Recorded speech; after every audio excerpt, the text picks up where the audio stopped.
Subscribe कीजिए हमारे loom set channel को और साथ में दबाइए बेल आइकन को। हेलो दोस्तों, नमस्कार। आज हम देखेंगे कि सूडो कामों में जो एक सबसे बड़ी प्रॉब्लम आती है, जिसमें आप देख सकते हैं कि ये 393 कोड सबसे ज़्यादा आता है। तो इसी के बारे में हम जानकारी प्राप्त करेंगे कि इसको कैसे सॉल्व करना है और कैसे ठीक करना है, ये आता क्यों है। तो सबसे पहले मैं ये बता दूं कि ये आता क्यों है। तो ये ब्रेक के अंदर जब भी ऑयल लीकेज करने लगता है तो ये उस प्रॉब्लम से आता है, क्योंकि ब्रेक में ऑयल लीकेज हो जाने से वो फिक्स टाइमिंग पे मूव नहीं कर पाता है, यानी खड़ा नहीं हो पाता, इसलिए ये प्रॉब्लम आती है। तो इसको सही कैसे करते हैं, चलिए देखते हैं। तो आपको क्या करना है कि इस तरह से ब्रेक को खोल लेना है। तो सबसे पहले क्या करना है कि ये जो बेल्ट होता है, मेन बेल्ट, ये टाइमिंग बेल्ट, इन सबको खोल करके रख लेना है। फिर आगे क्या करना है, ब्रेक को खोलना है। तो इस तरह से हम ब्रेक को खोल करके निकाल लेंगे। और निकालने के बाद क्या करेंगे हम, जैसे कि आप यहाँ पर देख सकते हैं कि यहाँ पर हमने ये ब्रेक का पूरा पोजीशन निकाल करके रख लिया है।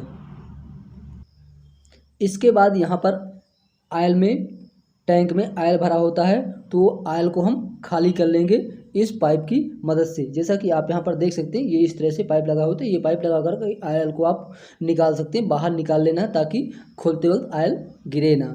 तो इस तरह से आप इसको निकाल लीजिएगा। जैसा कि यह बंदा ऑयल निकाल रहा है, आप इसको देख सकते हैं क्या शान से ऑयल निकाल रहा है, ठीक है ना। तो इस तरह से ऑयल आपको निकाल लेना है एक ऐसे जार में। और ये ब्रेक वगैरह हमने सब खोल करके रख लिया है। तो जैसा कि आप यहाँ पर देखते हैं, हमने सब खोल करके रख लिया है। और इसके बाद में हमको इस पोजीशन को भी खोल करके निकाल लेना, क्योंकि इसी के अंदर ही ऑयल सील लगी होती है। तो जब हम उसको निकालेंगे तो हमको कुछ इस तरह से इंटरफेस दिखेगा, जैसा कि हमने यहाँ पर ये निकाल लिया है, ठीक है ना। अब हमको क्या करना है कि ऑयल सील निकालना है। तो निकालने के बाद आप देख सकते हैं कि यहाँ पर इस तरह से ये ऑयल सील लगी होती है। ये जो लगा हुआ है ऑयल सील लगी होती है, ये अक्सर कट जाती है। तो क्या होता है कि ब्रेक में ऑयल लीकेज करने लगता है और ब्रेक प्रॉब्लम करने लगती है और 393 का कोड आने लगता है, ठीक है ना। तो इलेक्ट्रिक प्रॉब्लम नहीं है, वो मेंटेनेंस का प्रॉब्लम है। तो इस तरह से इसको हम ऑयल ऑयल नहीं, वो ऑयल सील को चेंज करेंगे। तो आप कुछ इस तरह से ऑयल सील को निकाल सकते हैं, जैसा कि यहाँ पर दिया हुआ है कि धीरे धीरे आप हथौड़ा मार करके और ऑयल सील को आप इस तरह से निकाल सकते हैं। जब आप ऑयल सील को निकालोगे तो आपको कुछ इस प्रकार से ऑयल सील दिखेगी, जैसा कि यहाँ पर आपको दिखाया गया है। तो इस तरह से ऑयल सील दिखेगी। ये ऑयल सील है, ये उल्टी तरफ है और उधर सीधी तरफ थी। और इसके बाद हम इसमें नया ऑयल सील फिट करेंगे। तो कुछ इस तरह से आपको फिट कर लेना है, जैसे कि इसमें चित्र में दिखाया गया है। और इसके बाद हम क्या करेंगे कि जब भी हमारा ऑयल सील फिटेड हो जाता है तो इस तरह इसको थोड़ा साफ करके हम यहाँ पर इस तरह से गन की टाइप से और इसमें ये लगा देंगे, ठीक है ना। इस तरह से एक लिक्विड आता है, ये लिक्विड हम इसमें लगा देंगे, ठीक है ना। यानी पूरे पोजीशन में हम लिक्विड को यहाँ पर अच्छी तरह से चिपका देंगे, ताकि ऑयल यहाँ, जिसको ऑयल सील दूसरी तरफ से लिक्विड ऑयल सील भी बोलते हैं, ठीक है ना। तो इस तरह से यहाँ पर हम लगा देंगे।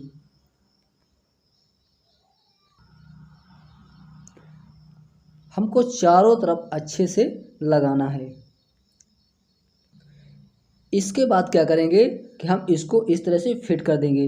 लेकिन फिट करते समय आपको ध्यान देना है कि ये पोजीशन यहाँ पर एक ओवरफ्लो पाइप होता है, तो ये ओवरफ्लो पाइप नीचे की तरफ ही रहना चाहिए। तो इस तरह से इसको हम यहाँ पर फिट कर देंगे। ऑयल सील, नई ऑयल सील लगाने के बाद इस तरह से इसको फिट कर देंगे, ठीक है ना। और हमारा जो ओवरफ्लो पाइप है ये नीचे की तरफ होना चाहिए और ओवरफ्लो पाइप भी लगा देंगे। और इसके बाद हम इस ब्रेक को भी और ये पुल्ली को भी हम फिट कर देंगे, ठीक है ना, जैसे कि यहाँ पर हमने फिट कर दिया है।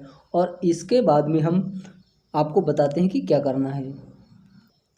तो इस तरह से जब भी आपकी पुल्ली फिट हो जाएगी तो फिर आपको गेज मिलाना पड़ेगा। तो आपको एक गेज की ज़रूरत पड़ेगी। तो वो गेज कुछ इस तरह से है। तो जैसा कि आप यहाँ देख सकते हैं कि इस तरह से यहाँ पर गेज है। तो आपको यहाँ पर ब्रेक में गेज को मिलान करना पड़ेगा। तो पूरा कंप्लीट फिट होने के बाद आप इस तरह से गेज ले लेंगे और इस तरह से यहाँ पर चारों तरफ गेज लगा के देख लेंगे कि ब्रेक में बराबर गैप है कि नहीं। यदि गैप नहीं है तो आप इन बोल्टों की मदद से इसमें गैप दे सकते हैं। तो 0.2 का गैप होना चाहिए, ठीक है ना। तो इसमें इतना गैप चारों तरफ दे देंगे और इस तरह से हम गेज से चारों तरफ घुमा करके देख लेंगे कि हमारा गैप बराबर है कि नहीं है। ऊपर नीचे हर तरफ गैप मिला करके देख लेंगे। और गैप मिलाने के बाद आपको क्या करना है कि पूरा उसी तरह से फिर ये बेल्ट वगैरह सब फिट कर देना है। और इसके बाद मशीन की क्रॉसिंग मिला लेना है और मशीन की क्रॉसिंग मिलाने के बाद आप इसको चालू कर सकते हैं। तो पूरा उसी तरह से फिटेड कर देना है। आपको मेन बेल्ट लगा देना है जो कि यहाँ पे लगा रहता है और यहाँ पर एक क्रैंक लगा रहता है जो इधर से एक बेल्ट जाता है, उसको भी लगा लेना, क्योंकि उसकी मेरे पास फ़ोटो नहीं है। मैं आपको दिखा देता हूँ, शायद हो सकती है। तो इस तरह से आप पूरा कंप्लीट कर लीजिएगा और ये बेल्ट भी आप लगा इस तरह से आप पूरा फिट कर लीजिएगा, ठीक है ना। और इसको फिट करने के बाद आप बेल्ट लगा सकते हैं। तो यहाँ पर बेल्ट लगा दीजिएगा और बेल्ट लगाने के बाद आप मशीन को क्रॉसिंग में मिला करके क्रॉसिंग मिला दीजिएगा और आप मशीन चालू कर दीजिएगा। जो आपका ये 393 का कोड आता है, ये कोड ख़त्म हो जाएगा।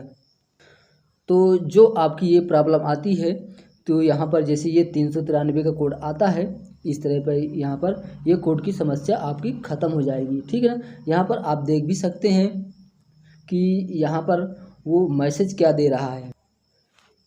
तो आशा करता हूँ कि आपको यह वीडियो अच्छा लगा हो। तो वीडियो अच्छा लगा हो तो चैनल कीजिए लाइक, सब्सक्राइब ऐसी इन्फॉर्मेशन पाने के लिए, ताकि आपको लूम सेट से संबंधित सभी इन्फॉर्मेशन इसमें मिलती रहे, जिसमें सूडो कामा और पिकानल के बारे में फुल डिटेल में आपको जानकारी मिलती रहेगी।